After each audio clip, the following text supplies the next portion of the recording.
Hello guys, welcome to my YouTube channel unique sir ji Satyam. आज हम discuss करेंगे कि how to improve mathematics marks, या फिर हम कैसे 100 आउट ऑफ 100 या फिर हम 40 आउट ऑफ 40 या फिर पूरे 100% स्ट्रेटजी के साथ 100% एक्यूरेसी के साथ मैथ्स का पेपर कैसे सॉल्व करें, पूरे 100% मार्क्स कैसे गेन करें, चाहे पेपर आपका 40 मार्क्स का हो चाहे पेपर आपका 100 मार्क्स का हो। ठीक है, तो आज हम उसी चीज पे डिस्कशन करेंगे कि क्या मिस्टेक्स करते हैं हम। जब भी मैथमेटिक्स के बारे में सोचते हैं हमारे माइंड में एक फीलिंग्स आने लगती है, हम डरने लगते हैं कि यार नहीं, मैथ्स में तो हम पूरे ला ही नहीं पाएंगे। लेकिन मैं आपको अपनी स्ट्रेटजी के साथ बताऊंगा कि कैसे मैंने गेन किए नंबर, मतलब कैसे मैंने मैथ्स में 99 मार्क्स गेन किए और मेरा एक नंबर कटा तो उसकी क्या गलती थी। बिकॉज आज के रूल्स के अकॉर्डिंग आप अपनी नोटबुक्स या फिर अपनी कॉपी को निकलवा सकते हैं। ठीक है, तो वो मैं आपको बिल्कुल लास्ट में बताऊंगा। उससे पहले स्ट्रेटजी पे चलेंगे।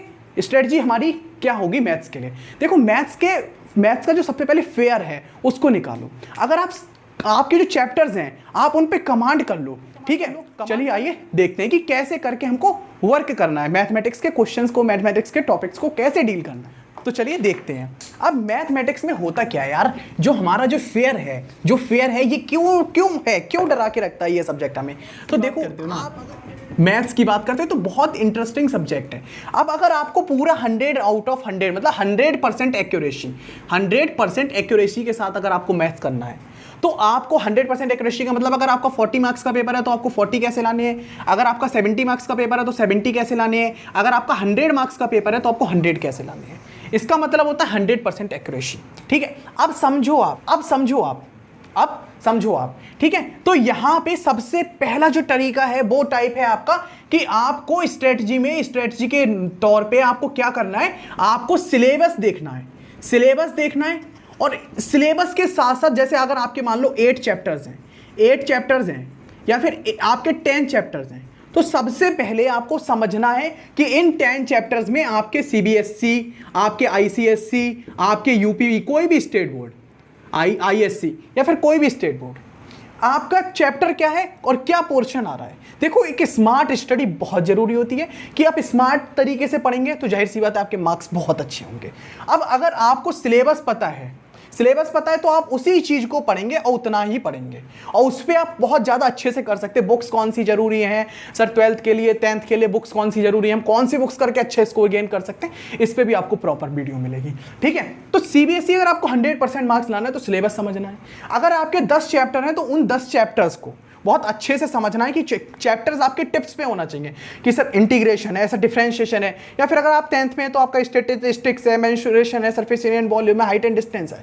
और एक एक चैप्टर के सारी चीजें, जितने भी टॉपिक्स हैं, जो हमारे सब टॉपिक्स लिखे होते हैं, यानी कि जो आप चैप्टर पढ़ते हैं उन सब टॉपिक्स को, उन सारे टॉपिक्स को समझना है।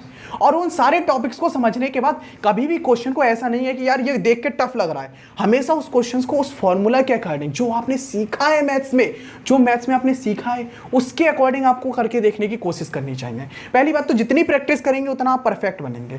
ठीक है, तो उस तरीके से आप करेंगे अगर आपके 10 चैप्टर हैं। और इसके साथ साथ मैथ्स में जो फाइनल है, जो स्ट्रेटजी आपकी होनी चाहिए, वो सबसे मेन स्ट्रेटजी ये है कि अगर आपके 10 चैप्टर हैं तो आपकी एक नोटबुक ऐसी होनी चाहिए, साइड नोटबुक हम जिसको कहते हैं, वो साइड नोटबुक आपकी ऐसी होनी चाहिए कि उसमें आपके पहला चैप्टर है तो पहले चैप्टर के सारे फॉर्मूलाज, पतली कॉपी बनाई जाती है, इसके लिए मोटी कॉपी नहीं बनाई जाती है। बहुत से बच्चे कहते हैं नहीं सर, हम जो कॉपी बनाते हैं अपनी मैथ्स की उसके आगे लिख लेते हैं।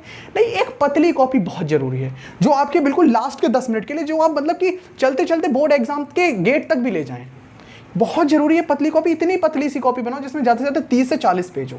एक चैप्टर के फॉर्मूले 3 पेज से ज्यादा के होते नहीं है, 2 पेज 3 पेज से ज्यादा के। और उन 10 चैप्टर्स के फॉर्मूले, अगर आपको फॉर्मूला ज्यादा है ना, बहुत सारे क्वेश्चन तो फॉर्मूला से ही हो जाते हैं।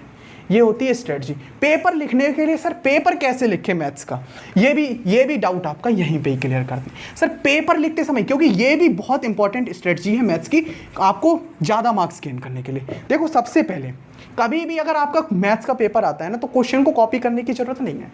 बोर्ड एग्जाम में मैथ्स का क्वेश्चन कैसे सॉल्व करें, अगर सपोज करो आपका क्वेश्चन तो आप क्वेश्चन नंबर 1 डालो, क्वेश्चन नंबर 1।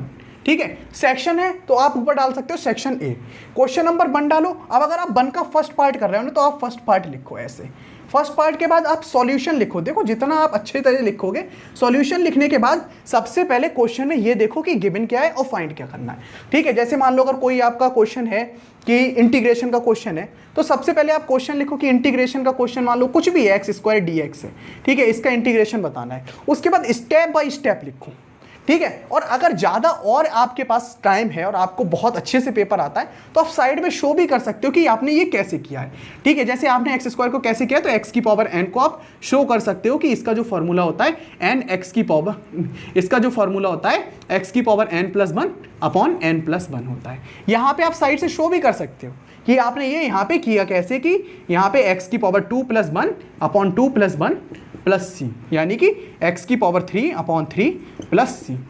तो आप इस तरीके से शो कर सकते हो। क्वेश्चन आपका होगा, आपको पूरे अच्छे मार्क्स मिलेंगे। अगर आपको डायग्राम किसी क्वेश्चन में गिवन है, डायग्राम आपको बनाना ही बनाना है, तो आप सबसे पहले, जैसे मान लो मैं एक छोटा सा और क्वेश्चन लेता हूं, सपोज करो आपको सरफेस एरिया एंड वॉल्यूम का क्वेश्चन दे दिया आपने उसका, तो सबसे पहले आप क्वेश्चन को समझो कैसे। आपने क्या किया, आपने एक सिलेंडर का डायग्राम बनाया, आपको इसमें क्या गिवन है, आपको इसमें एच गिवन है, हाइट ऑफ सिलेंडर, तो यहाँ पे साइड से लिखो height of cylinder is equal to 10 centimetre.